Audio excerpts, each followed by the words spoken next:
Pô, tá rodando muito rápido. Olá, pessoal. Boa noite. Meu nome é Patrícia. Eu sou estagiária aqui do Master Júri, sou monitora de ética profissional, trabalho com o pessoal aqui da equipe de conteúdo e estamos aqui nessa rodada de 8 semanas para tentar auxiliar vocês a se preparar para o 22º exame que vai acontecer aí no dia 2 de abril. Então, antes da gente começar, a gente queria lembrar vocês que o nosso pacote do Master OAB, agora para o 22º exame, está custando 2 parcelas de R$ 69,90. E se você procurar na concorrência, não há preço melhor. Rala concorrente, não há preço melhor. No nosso site, vocês aqui têm acesso com a gente a essas aulas gratuitas, mas no nosso site nós temos as aulas extras de todas as disciplinas que a OAB precisa. Temos exercícios, resumos, teremos 2 simulados. Então, no site, obviamente, tem um conteúdo muito mais amplo do que esse que a gente disponibiliza aí para vocês.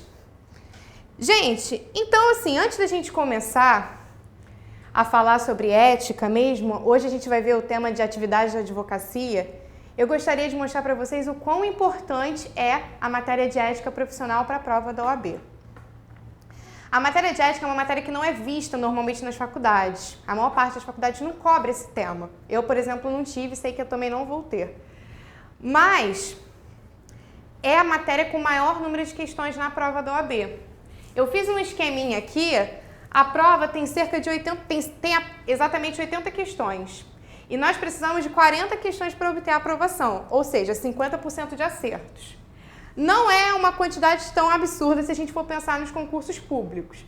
Mas a gente tem que pensar o seguinte, são 10 questões de ética. Ou seja, 1/4, 25% do que a gente precisa para passar é exatamente a quantidade de questões de ética. Por isso é importantíssimo que a gente gabarite a prova de ética, porque gabaritando a prova de ética você já obteve um percentual muito alto para aprovação. E vamos pensar aqui comigo. São 3 legislações muito importantes para essa prova, para a parte de ética, que é o que eu vou abordar com vocês. A primeira é o Estatuto da OAB, a Lei 8.906 de 94, o Regulamento Geral da OAB,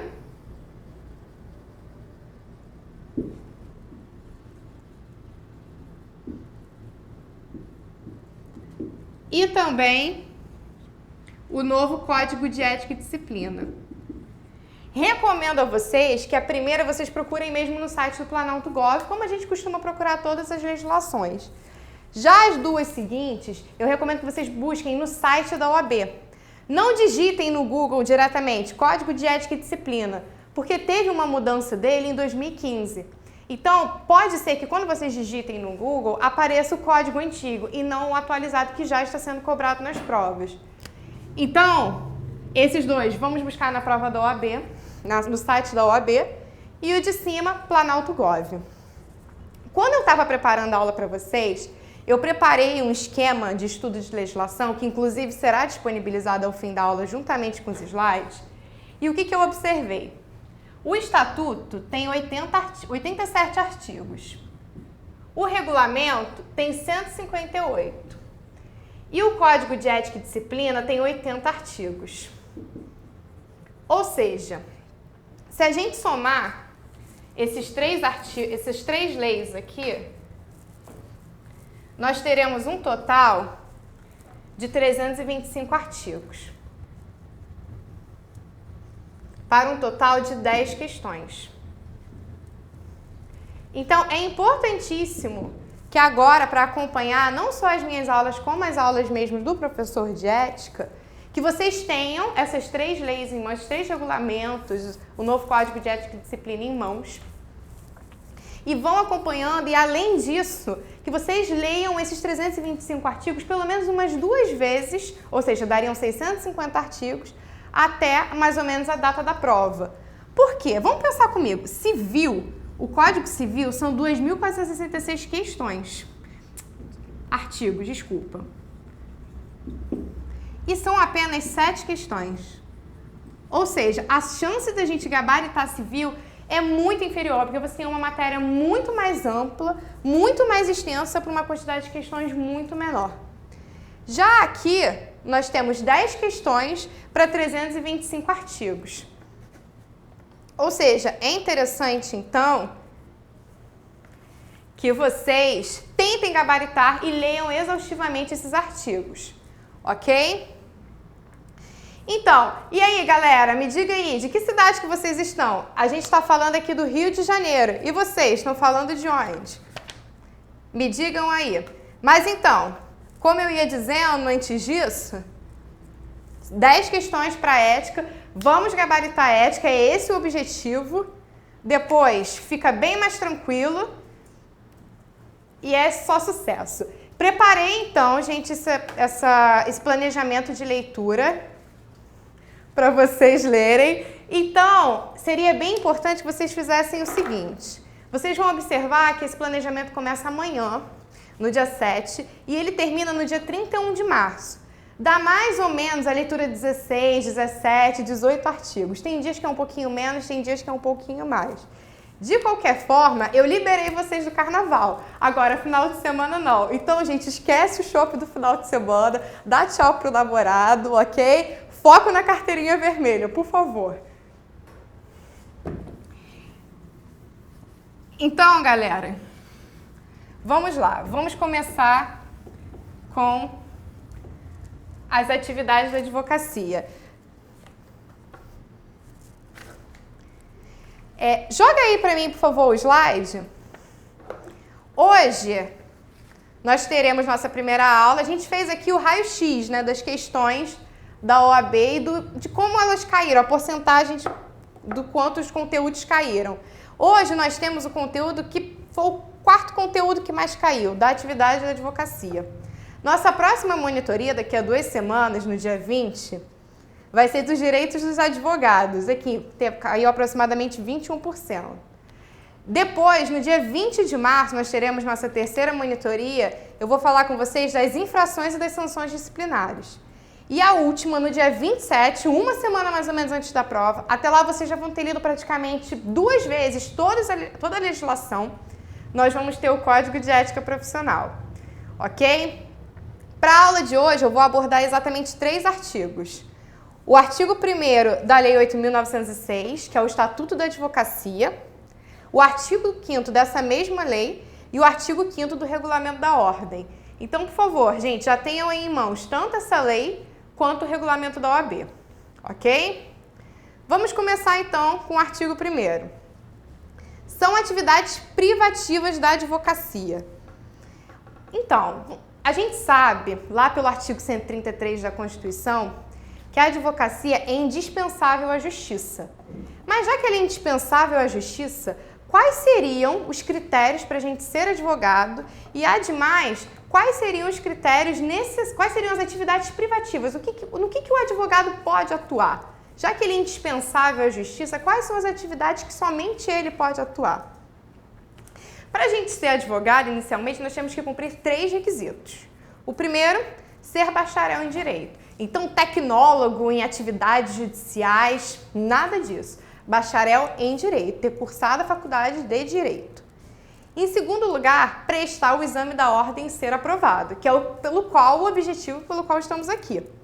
E em terceiro lugar, a gente tem que requerer e obter inscrição na OAB. Não é à toa que muitas pessoas prestam o exame da ordem e nunca requerem sua carteira, ficam lá com o pedido arquivado. Mas o pedido para você se tornar advogado é um direito potestativo do advogado. Então, ele tem que requerer. Se ele não requer, fica lá, ok? Então, gente, a gente vai começar agora a ver as atividades. Vamos lá. Inciso 1º, a postulação a qualquer órgão do Poder Judiciário e aos juizados especiais.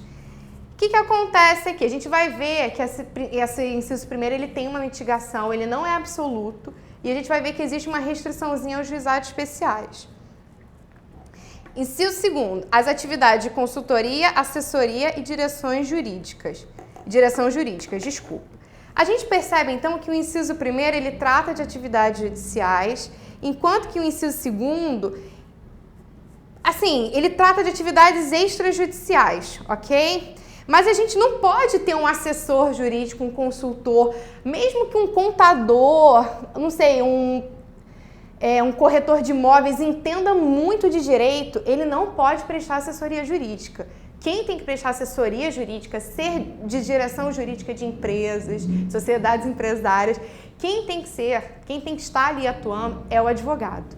Não é um tecnólogo em direito, um contador que estudou para concurso público, entende muito, não. Tem que ser um advogado que cumpriu aqueles 3 requisitos que eu disse ontem, que eu disse anteriormente. É bacharel em direito, ele prestou o exame da ordem, foi aprovado e ele requereu sua carteirinha na OAB. Ou seja, vamos lá então, para o inciso primeiro, ele trata das atividades judiciais, da parte judicial aqui. A postulação a qualquer órgão do Poder Judiciário e aos juizados especiais. Mas nós vamos ver aqui que há 3 mitigações nesse princípio, que são os seguintes.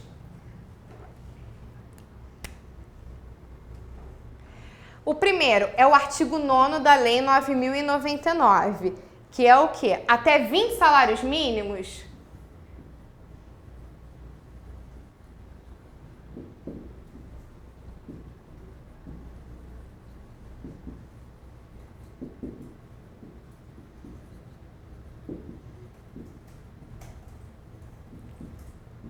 Não é necessária a atuação do advogado. Em segundo lugar, de acordo com a súmula 425 do TST, em reclamações trabalhistas em primeira instância, o advogado também é dispensável. Ou seja, aquele artigo 133 da Constituição que diz que o advogado é indispensável à justiça, ele tem suas restrições, ele é mitigado, ele tem exceções, que são essas 3. A primeira e a segunda eu já falei. O artigo 9º da Lei 9.099, que fala dos juizados especiais cíveis, tanto em âmbito federal quanto estadual, nas causas até 20 salários mínimos. O habeas corpus, por que o habeas corpus? O habeas corpus ele é um bom instrumento democrático. Ele é um instrumento que briga pela liberdade das pessoas, e a liberdade é um direito fundamental do artigo 5º da Constituição. Então é importante que o habeas corpus ele seja mais acessível, ele não precisa do advogado para que você garanta a liberdade das pessoas. Então, por ser um instrumento democrático, se facilitou e se retirou a necessidade, a imposição de você precisar de um advogado para ele. E, além disso, reclamações trabalhistas em primeiro grau, ok? Inciso segundo, já falei também. Vamos ao parágrafo primeiro. Não se inclui na atividade privativa de advocacia a impetração de habeas corpus em qualquer instância ou tribunal. Acabei de falar sobre isso, ok? Gente, é bom até dar uma olhada na ação direta de constitucionalidade, a 1127.8, que foi justamente sobre os habeas corpus. Parágrafo 2º. Os atos e contratos constitutivos de pessoas jurídicas, sob pena de nulidade, só podem ser admitidos a registro nos órgãos competentes quando visados por advogados. Esse visados aqui, gente, ele tem o mesmo significado que assinados, ok? Quando assinados por advogados. Ou seja, se eu quero constituir um partido político, um condomínio, uma associação civil, eu preciso necessariamente de um advogado, ok? Não posso constituir essa pessoa jurídica, por exemplo, abrir um escritório de advocacia sem um advogado. E o parágrafo 3º. É vedada a divulgação de advocacia em conjunto com outra atividade. Ou seja, eu não posso, por exemplo, isso aqui é muito comum,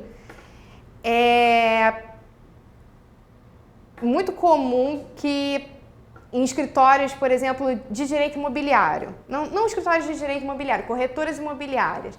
Às vezes você está lá, você vai fazer um contrato de compra e venda, vai comprar um apartamento, vai dar entrada na casa própria, vai alugar um apartamento, aí tem um advogado lá para tirar as dúvidas dos clientes, isso é proibido. A atividade de advocacia tem que ser tem que ser puramente ela não pode estar junto com outra atividade, como imobiliária, ou então pensando na agência de viagem junto com o escritório de advocacia. Não, isso é vedado pelo Estatuto da Ordem. É interessante que a atividade de advocacia ela seja exercida somente ela, ou seja, você tem um escritório somente de advocacia. Não pode ter outras atividades ali sendo exercidas paralelamente. Isso é tudo por uma questão de captação de clientes, a gente vai ter uma aula sobre isso. Então, a gente já sabe, ok? Proibido. Joga aí o slide para mim, então, por favor. Vamos agora para o artigo 5º, também do Estatuto, da Lei 8.906 de 94. O advogado postula em juízo ou fora dele, fazendo prova do mandato. Ou seja, o advogado, para ele estar em juízo, ele pode até ter um mandado escrito, verbal, mas se ele não tem prova do mandato, aquela parte não está representada. O advogado necessita do mandato, ok? Sem ele, a parte não está representada, ele não está atuando naquela causa. Vamos ao parágrafo 1º, contudo. O advogado, afirmando urgência, pode atuar sem procuração, obrigando-se a apresentá-lo no prazo de 15 dias, prorrogável por igual período.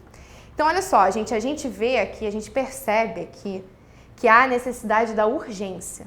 Sem a urgência, o advogado não pode atuar sem procuração, ok? Ou seja, mas assim, também, ele atuou naquele ato, era necessário, era uma urgência, ele foi e atuou naquele ato. Em até 15 dias, ele tem que apresentar a procuração. Se ele não apresenta a procuração em até 15 dias, a parte não está representada. E isso aqui não é uma discricionariedade do juiz. O juiz não tira da cartola dele. Nesse caso, vou conceder. Pode o advogado atuar. Não, é um caso de urgência. O advogado tem que atuar. Contudo, o juiz ele pode decidir se ele vai prorrogar esse prazo por igual período ou não. Se eu, Patrícia, passo na rua, vejo algum caso de urgência e resolvo atuar sem mandato, eu tenho até 15 dias para apresentar. Mas depois disso, o juiz ele pode dobrar esse prazo para mim, ou seja, me dar mais 15 dias no máximo, ou seja, teremos um prazo máximo de 30 dias para que seja apresentado o mandato. Ok? Parágrafo 3º. Parágrafo 2º. A procuração para o foro em geral habilita o advogado a praticar todos os atos judiciais em qualquer juízo ou instância, salvo os que exijam poderes especiais. Ou seja, o que esse artigo aqui quer dizer? Se eu faço uma procuração para um advogado, para que ele me represente aqui na comarca do Rio de Janeiro, na comarca de Niterói, ele pode atuar apenas nessa comarca. Mas há algumas procurações que são especiais. Por exemplo, a gente pode casar por procuração. Quando eu estava preparando a aula de vocês, até o advogado disse que ele uma vez casou um cliente, porque o cliente acho que estava na China, ele casou o cliente aqui, ele foi lá, a esposa estava lá, e ele foi e casou o cliente. Ele casou por procuração. É possível. Mas esses são mandatos especiais. Por quê? Nós estamos tratando aqui de atos personalíssimos. Aquele famoso que a gente vê em tutio personae, da expressão em latim. Então, para esses casos aqui, são necessários mandatos especiais, que só funcionarão para aquele ato. Eles não são mandatos gerais, que nem, por exemplo, eu posso ter para o advogado atuar aqui no Rio de Janeiro, ok? Então, para determinados atos, é imprescindível a atuação em que é imprescindível a atuação da parte, nós estamos diante de um mandato especial e é um mandato somente para aquele determinado ato, ok? Vamos agora para o parágrafo 3º. O advogado que renunciar ao mandato continuará, durante os 10 dias seguintes à notificação da renúncia, a representar o mandante, salvo se for substituído antes do término deste prazo. Nós temos aqui, gente, uma questão de segurança jurídica apenas. Imagina que um advogado chega para o cliente e fala, olha, a partir de amanhã não sou mais seu advogado. E aí, digamos que é uma pessoa que está réu em um processo criminal, ele está correndo o risco de ser preso, e se ele fica sem um advogado justamente no período em que ele é preso. Ou seja, o advogado, quando ele determina a renúncia de um determinado caso, 10 dias seguintes, ele continua atuando naquela causa, a não ser que a própria parte, nesse mesmo período, já ache alguém para substituí-lo. Vamos dar uma olhadinha aqui no chat, gente. Deixa eu dar uma olhadinha aqui para vocês.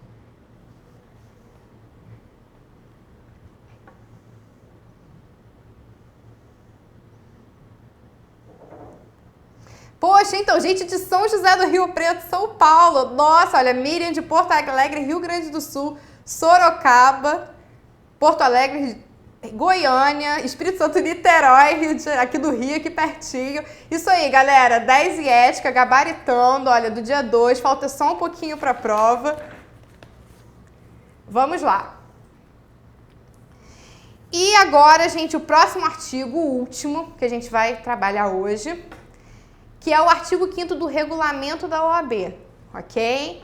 O regulamento, vocês vão até perceber, ele tem alguns artigos que são muito parecidos com o artigo do estatuto, mas é como se ele regulasse mesmo, se ele desse com mais detalhes o que o estatuto já deu. Então, vocês vão ver que alguns, assim, eles dão o procedimento, a forma como aquilo deve ocorrer. Vamos lá, artigo 5º. Considera-se efetivo exercício da atividade de advocacia a participação anual mínima em 5 atos privativos previstos no artigo 1º do Estatuto, em causas ou questões distintas. Gente, isso aqui, a gente tem que entender primeiramente que existe uma diferença entre exercício e o efetivo exercício. Para ter o exercício, basta aquilo lá que eu falei, você ser bacharel em Direito, ter prestado o exame da ordem, ter sido aprovado e já ter requerido essa carteirinha da ordem. Depois disso, se você pega uma causa, você já está em exercício. Agora, o que é o efetivo exercício? Muitas pessoas que estão prestando concurso público e têm que provar que estavam fazendo atividade prática da advocacia, vai ser exigido delas o efetivo exercício. E o que é esse efetivo exercício? Foi o que ele falou aqui. São 5 atos privativos no artigo 1º do Estatuto, em causas ou questões distintas. Mas, gente, esses 5 atos aqui não são necessariamente 5 causas. Ah, eu tenho 5 causas no JEC. Eu tenho uma causa criminal, uma causa numa vara empresarial, outra numa vara de direito do consumidor, outra numa vara de infância e adolescência e outra no sem órfãos e sucessões. Não necessariamente é isso. São 5 atos. Então, se, por exemplo, você elabora um contrato, se você constitui uma pessoa jurídica, que foi aquilo que eu falei anteriormente, se você faz um parecer, e se você tem 2 causas, ok, só eu já disse para vocês, olha, 5 atos privativos previstos no artigo 1º do Estatuto. Ó, importante já fazer uma remissão aqui, lá para o artigo 1º da Lei 8.906, que a gente acabou de ver esse artigo. Preencham o vade-mecum de vocês de muitas remissões, isso é importantíssimo para a gente estudar. Ok? Então, vamos lá. A comprovação do efetivo exercício faz-se mediante a certidão expedida por cartórios ou secretarias judiciais. Gente, esses cartórios aqui, os primeiros, são cartórios, ok? Que a gente vai abrir, às vezes, entrar com certidão de óbito, certidão de nascimento, são cartórios no geral. E secretarias judiciais seriam as secretarias dos cartórios, das varas, ok? Alguém foi lá, fez uma audiência, conseguiu ali, por exemplo, fez uma audiência e depois pega a certidão que a secretaria confere para vocês, já é um ato privativo da advocacia. Ou então, cópia autenticada de atos privativos. Essa cópia é aquela cópia autenticada no cartório extrajudicial, ok? Basta, e ela pode ser, a gente sabe disso, ela pode ser autenticada ou por semelhança ou veracidade, mas basta a cópia, ok? Queria fazer uma meia-culpa aqui na letra A, essa certidão expedida por cartórios ou secretarias judiciais. Esse cartório, ele é uma instituição pública, então ele certifica que eu faço um ato, ok? Mas é o cartório judicial. Eu disse anteriormente não, que era o cartório extrajudicial.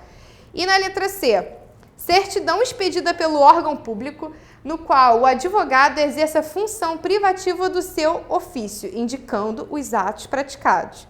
Então, por exemplo, um tribunal arbitral, tribunal marítimo, Tribunal de Justiça Desportiva, eles não são órgãos do Poder Judiciário, mas são órgãos nos quais o advogado pode atuar. Se ocorre um acidente ou fato da navegação, o advogado pode ir lá sustentar oralmente seu cliente, ele pode ir lá em determinada causa. Então, ele pode conseguir uma certidão desse órgão e essa certidão autenticada, é claro, ela funciona como para provar que foi feito um ato privativo do advogado. Ok? Então, vamos lá, gente. Lemos agora o artigo 1º, o artigo 5º, 1º e 5º do Estatuto da OAB, ok? Da Lei 8.906. a gente vai ver que pelo fato da advocacia ser regida por uma lei, por essa lei 8.906, nós vamos ter algumas peculiaridades que outras profissões não possuem, porque as outras profissões, a maior parte, não é prevista em lei. E, aliás, nós somos a única profissão liberal prevista pela Constituição. Não existe nenhuma outra profissão liberal prevista pela Constituição. Lemos também o artigo 5º do Regulamento Geral, ok? E foi como eu disse para vocês, juntamente com os slides aqui que eu estou usando, vai ser liberado um plano de estudos da leitura da legislação, desde o estatuto ao regulamento, passando pelo novo Código de Ética. E é importantíssimo que vocês leiam todos esses regulamentos, códigos e estatutos, pelo menos 2 vezes, para que a gente gabarite ética, já falei, 25% da prova acertado, ok? Garantido. Então agora vamos lá, galera, eu preparei algumas questões aqui de exames anteriores da ordem e gostaria que a gente começasse a resolver. Vamos lá, vamos dar uma lida aqui no enunciado. A empresa Consumidor Limitada, composta por contadores, despachantes, arquitetos e engenheiros, divulga semanalmente sua agenda de defesa judicial dos direitos dos consumidores, não possuindo advogados nos seus quadros. Notificada pelo órgão seccional da OAB, alega que as atividades de consultoria jurídica não seriam privativas dos advogados. Diante desse quadro, à luz das normas estatutárias, é correto afirmar que é atividade privativa da advocacia? Letra A, a postulação dos juizados especiais. Letra B, a consultoria e assessorias jurídicas. Letra C, a impetração de habeas corpus. E letra D, a divulgação conjunta da advocacia com outras atividades. Vamos lá, galera. Responde no chat aí, por favor, para mim.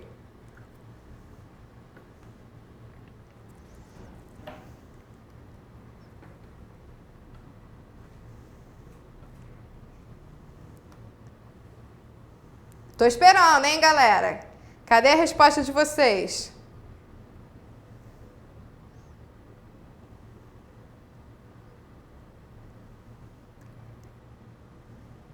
Isso. Todo mundo está marcando a letra B. Vamos lá confirmar. A postulação dos juizados especiais. O que eu acabei de falar anteriormente? Que o artigo 9º da Lei 9.099 de 95, a lei que regula os juizados especiais, tanto no âmbito federal quanto estadual, tanto o juizado especial civil quanto o JECRIM, o juizado especial criminal. Ou seja, essa lei diz que o quê? Que em casos até 20 salários mínimos de competência do juizado especial civil é dispensável a atuação do advogado. Ou seja, se alguém tem um problema eventual, comprou uma televisão, a televisão veio com defeito, quer reclamar da empresa que forneceu o produto, da qual comprou o produto, a própria pessoa pode ir lá, até mesmo no JEC, se vocês forem, tem um formulário, preenche esse formulário e essa ação vai ser iniciada independentemente da atuação do advogado. Consultoria e assessorias jurídicas. Foi aquilo que a gente viu o quê? Lá no artigo 1º, inciso 2º do Estatuto da Ordem, da Lei 8.906, ok? Então, a gente já sabe, é isso aí, tá de parabéns quem marcou a letra B, certíssimo, ok? Que são uma das atividades privativas do advogado. Não só a consultoria e assessorias jurídicas, como que também a direção jurídicas e a postulação a qualquer órgão do Poder Judiciário, que é o que está no inciso 1º, ok? Letra C, a impetração de habeas corpus, que é o que está lá o quê? No artigo 1º, parágrafo 1º do Estatuto. Ou seja, foi como eu já disse, o habeas corpus, por ele ser um instrumento democrático, por ele ser um importante instrumento pela liberdade das pessoas, é interessante que você não tenha essa exigência do advogado. Então, a gente já sabe que a letra C está errada também, não é impetração de advogados, que é uma atividade privativa da advocacia. E, por fim, a divulgação conjunta da advocacia com outras atividades, que foi o que eu falei, que é muito comum em direito imobiliário, às vezes, desculpa, gente, estou me confundindo toda hora, mas que é muito comum em corretoras, em lugares em que você tem, às vezes, assim, a prestação, em escritório de contabilidade também é muito comum, você tem aquele advogado lá para tirar dúvidas. Não, isso é proibido. A advocacia é uma atividade que é exercida de forma exclusiva. Ela é exercida no escritório de advocacia. Apenas eles, os advogados, atuarão naquele local. Você não pode ter um escritório que simultaneamente faça a venda de algum produto. Não, isso é vedado pelo Estatuto da Ordem. Ok? Vamos lá agora para a segunda questão. Ó, gabarito foi como eu já disse. A postulação dos juizados especiais deixou de ser atividade privativa da advocacia, de acordo com o artigo 9º da Lei 9.099. E o habeas corpus também não é privativo, como a gente já viu no artigo 1º, parágrafo 1º do Estatuto. Ok? Vamos para a próxima questão agora. João, administrador de empresas desempregado, e Júlio, mecânico por não disporem dos recursos financeiros necessários à constituição de advogado, resolveram ingressar em juízo pessoalmente. João impetrou habeas corpus em favor de seu irmão Jânio e Júlio ingressou com ação no juizado especial cível. Tendo como referência essa situação hipotética, assinale a opção correta. Letra A. Para ingressar com ação no juizado especial cível sem constituir advogado, é necessário que se comprove formação universitária. Galera, já vai me mandando a resposta aí conforme vocês forem lendo as alternativas. Tanto na impetração de habeas corpus quanto no juizado especial cível, em causas cujo valor seja inferior a 20 salários mínimos, é possível ingressar em juízo pessoalmente, prescindindo-se da constituição de advogado. Letra C. Apenas na impetração de habeas corpus é possível ingressar em juízo pessoalmente, prescindindo-se da constituição de advogado. Letra D. Em ambas as situações descritas, seria impossível ingressar em juízo sem constituir advogado. Vamos lá, galera. E aí, qual seria o gabarito aí dessa questão?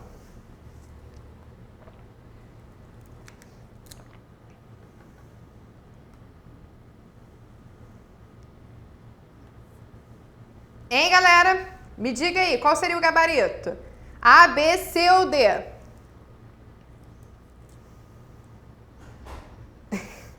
Então, tem duas aí já, a letra C, apareceu uma letra B, outra aqui pra mim, outra letra B.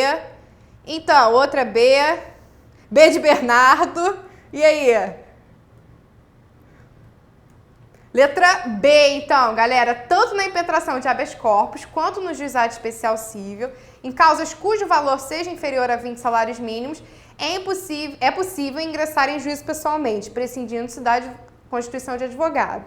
Então, não somente nesses dois casos, gente, habeas corpus em juizado especial cível, que eu já tinha abordado na questão anterior, como também reclamação trabalhista em primeira instância. Nesses três casos, é possível a gente ingressar em juízo sem a atuação do advogado.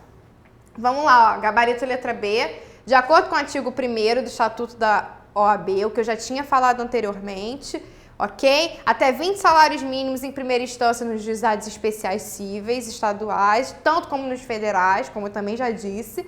E também para reclamação trabalhista em primeiro grau de jurisdição, ok? De acordo com a súmula 425 do TST. Sempre fazendo essas remissões no código, ok, gente? Sempre de forma bem clara, usa bastante caneta colorida, post-it, tudo isso é bem importante.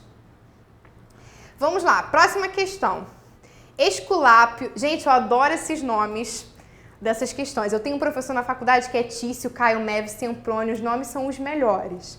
Mas então, vamos lá. Esculápio, advogado, deseja comprovar o exercício da atividade advocatícia, pois inscreveu-se em processo seletivo para a contratação por empresas de grande porte, sendo esse um dos documentos essenciais para o certame. Diante do narrado, à luz das normas do Regulamento Geral do Estatuto da Advocacia e da OAB, o efetivo exercício da advocacia é comprovado pela participação anual mínima em letra A, 6 petições cíveis, letra B, 3 participações em audiência, letra C, 4 petições defensivas gerais e letra D, 5 atos privativos de advogado. Vamos lá, galera. Qual o gabarito dessa questão? Me digam.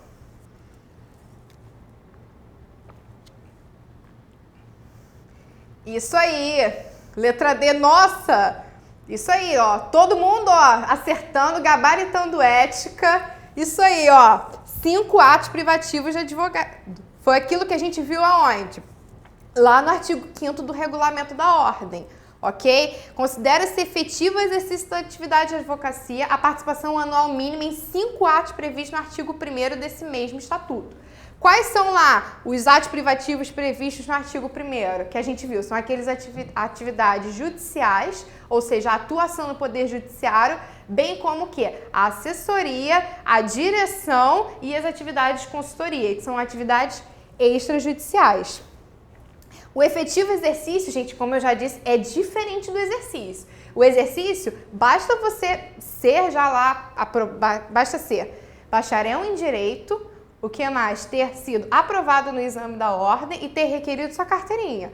Já tem uma causa, já está exercendo a advocacia, ok? Mas o efetivo exercício, que é o que a gente usa para comprovar para concurso público, prova de título, essas coisas todas, exige o quê? 5 atos da advocacia. E esses atos, como eu já disse, não são necessariamente 5 causas, ok? São o quê? 5 atos. Você pode ser o quê? A constituição de uma pessoa jurídica, um contrato, a elaboração de contrato, um parecer. Tudo isso são o quê? Atividades que somente advogados podem fazer, ok?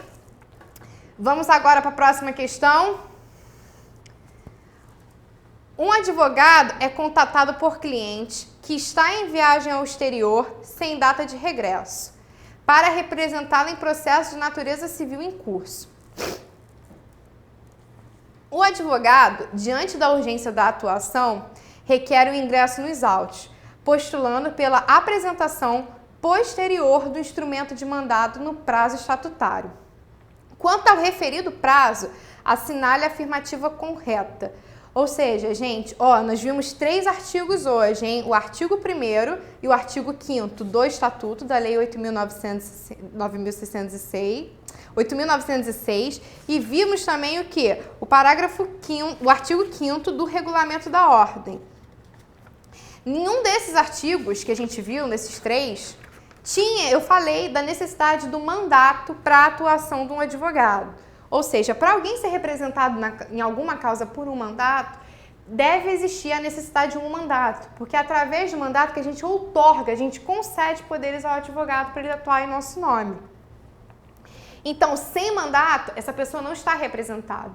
Se eu sou citado numa causa e eu quero constituir um advogado, eu preciso dar a ele um mandato. Eu não posso simplesmente falar para o advogado, faz a petição para mim, faz a contestação para mim. Não, eu preciso fornecer esse mandato através do instrumento da procuração para que eu seja representada. Sem a procuração, eu não estou representada e não há participação do advogado nesse caso. E aí, o que eu falei também? Que em casos de urgência, é possível que o quê? Que o advogado pegue esse prazo de 15, ele atue naquele caso sem o mandato. Ok, mas aí ele vai atuar e aí tem um prazozinho. Quantos dias são esse prazo? Vamos lá, eu acabei de falar isso ainda há pouco. Quantos dias são esse prazo? Em quantos dias o advogado vai ter que se manifestar após ele ter atuado, no caso? Vamos lá, galera.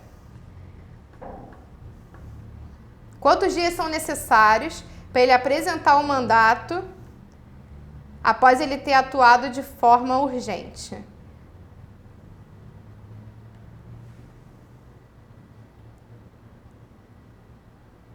Isso, 15 dias. Isso aí, galera, 15 dias. Deixa eu dar uma olhadinha aqui nas dúvidas.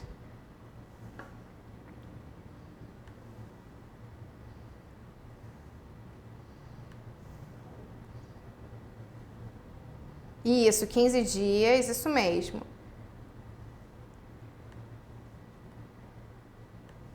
Isso aí.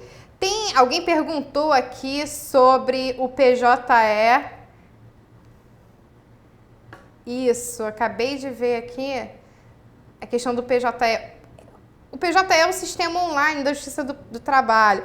Você acredita que com o PJE o direito ao juspostulante fica prejudicado? Eu vou ser muito sincera, eu não conheço o PJE, eu nunca trabalhei com o sistema eletrônico da Justiça do Trabalho. Então, não acredito que o juspostulante fica... O juspostulante é a atuação do advogado, é o poder que o advogado tem de atuar no processo. Eu não acredito que fique prejudicado, até porque já existe a mitigação em primeira instância. Eu não conheço bem como é que é o software, como é que funciona o PJE.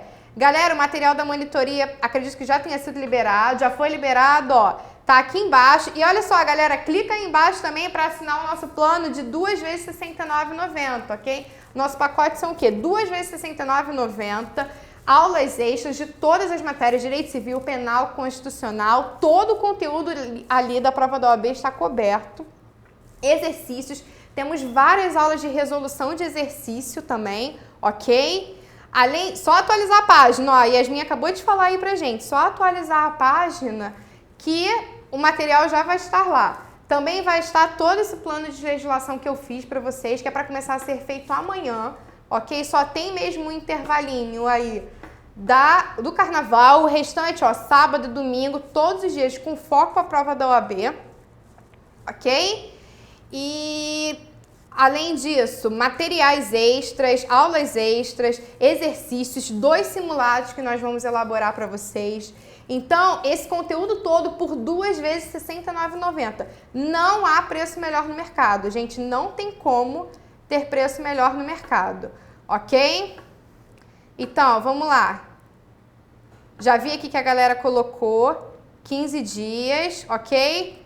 A programação da monitoria, se eu não me engano, tá na página que a gente tem no Facebook. Vamos lá, galera. Quanto ao prazo, vamos assinalar que a afirmativa correta. Corresponde a 30 dias prorrogáveis indefinidamente, ou seja, o advogado não apresenta mandato em 30 dias e depois o juiz vai e concede mais 30 indefinidamente, ok? Não teria praticamente um prazo final.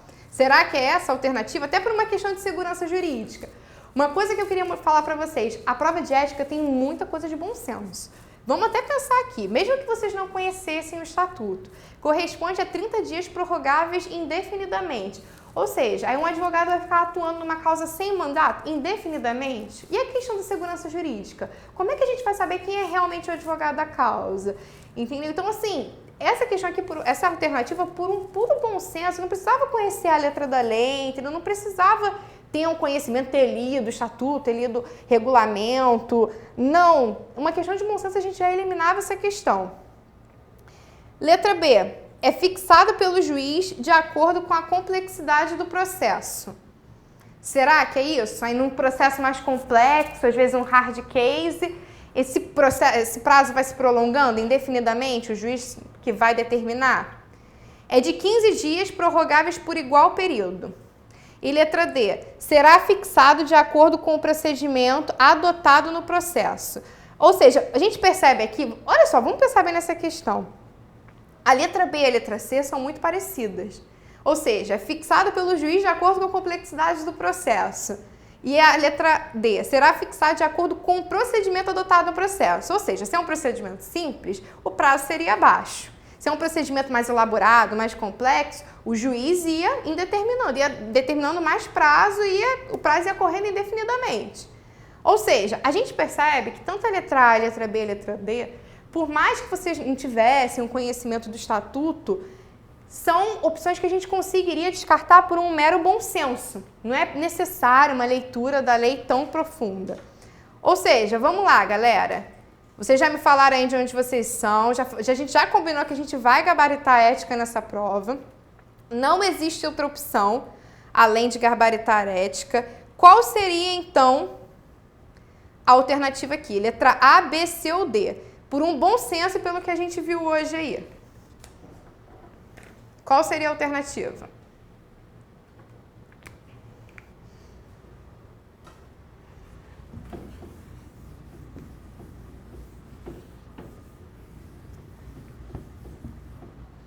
Isso aí, galera, letra C, ó.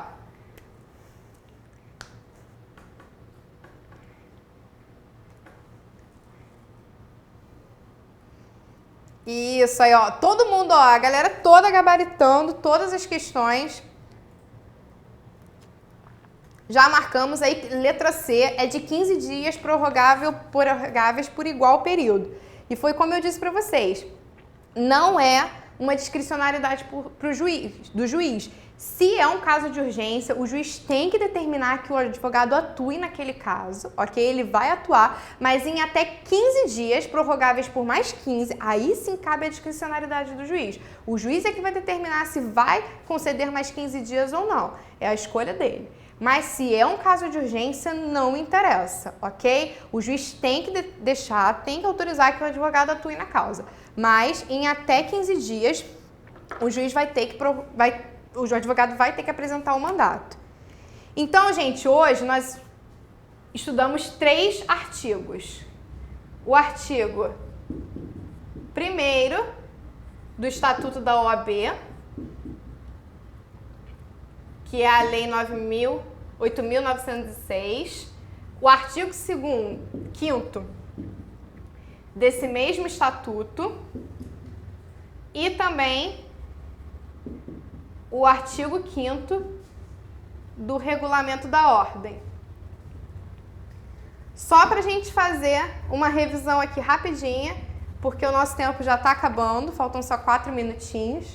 O artigo 1º, ele fala o quê? As atividades privativas da advocacia. No inciso 1º, as atividades do Poder Judiciário, em que o advogado atua no Poder Judiciário, porque a gente não deve se esquecer que o advogado também pode atuar em órgãos da administração pública, agências reguladoras, Tribunal Marítimo é um órgão do Poder Executivo, Tribunal de Justiça Desportiva, Tribunal Arbitral, ok? E no inciso 2º, aquelas atividades extrajudiciais, que são quais? Assessoria, direção e consultoria jurídicas, ok? Então, são atividades privativas da advocacia, ninguém mais pode atuar. Ah, eu conheço um contador que entende muito de direito. Não, tá fora, ok? Ele não pode atuar no caso. O artigo 5º, o que a gente viu lá no artigo 5º?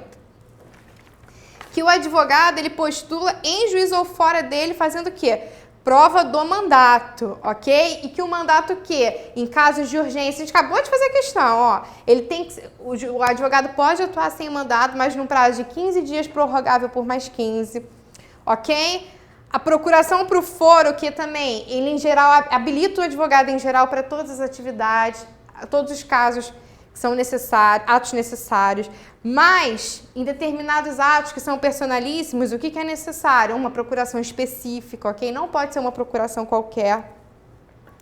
E o parágrafo 3º desse mesmo artigo, o que a gente fez? Vamos só recapitular rapidinho aí que o tempo já está acabando. O advogado que renunciar ao mandato, ele continuará o quê? Durante 10 dias seguintes, atuando na causa. Ele não pode chegar simplesmente e falar tchau, vou embora, tchau para o cliente. Não. Tudo bem, renunciou ao caso, não quer mais atuar naquele caso, ele tem todo o direito, é um direito potestativo do advogado. Ele, inclusive, pode recusar uma causa, entendeu? Se ele acreditar uma convicção moral, o advogado não é obrigado a atuar em nada. Mas se ele renuncia a uma determinada causa, ele durante mais 10 dias tem que continuar atuando, ok? Ele não pode simplesmente, uma questão de segurança jurídica, uma questão de segurança para o cliente, ok? E aí, por fim, nós vimos o quê? O artigo 5º do Regulamento da OAB, ok? Que é o quê? O efetivo exercício, que eu falei que é diferente do mero exercício. Daquele exercício pelo qual basta a gente ser bacharel em direito, ter passado no exame da ordem, ter sido aprovado e ter requerido nossa carteirinha. Efetivo exercício da advocacia é o quê? É a participação anual mínima em 5 atos privativos, que são aqueles atos que estão lá no artigo 1º do Estatuto. Ok? E por fim, como é que se faz a comprovação desse efetivo exercício? Por certidão expedida em cartórios ou secretarias judiciais, cópia autenticada de atos privativos e certidão expedida pelo órgão público no qual o advogado exerce a função privativa do seu ofício, sempre indicando os atos praticados. Mas lembrando, o exercício efetivo é diferente do exercício, ok? Então, galera, ó, no dia 20, daqui a 2 semanas, até lá eu acredito que vocês já tenham lido praticamente, eu acredito que o Estatuto e o novo Código de Ética completos. Então, dia 20, a gente tem um encontro aqui marcado, ok?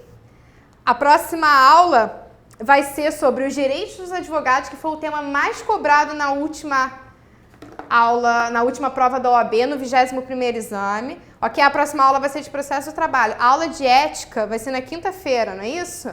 Então, foi confirmado aqui, galera, aula de ética na quinta-feira. Ok? Com o professor de ética. Então, nossa próxima aula, dia 20, daqui a 2 semanas. Vamos lá, galera, a partir de amanhã já lendo o regulamento, fazendo marcação das coisas, dos itens importantes, ok? Espero vocês no dia 20. Confirmados? Todo mundo aqui, dia 20? Ok? Dos direitos da advocacia. Ok? Estaremos aqui.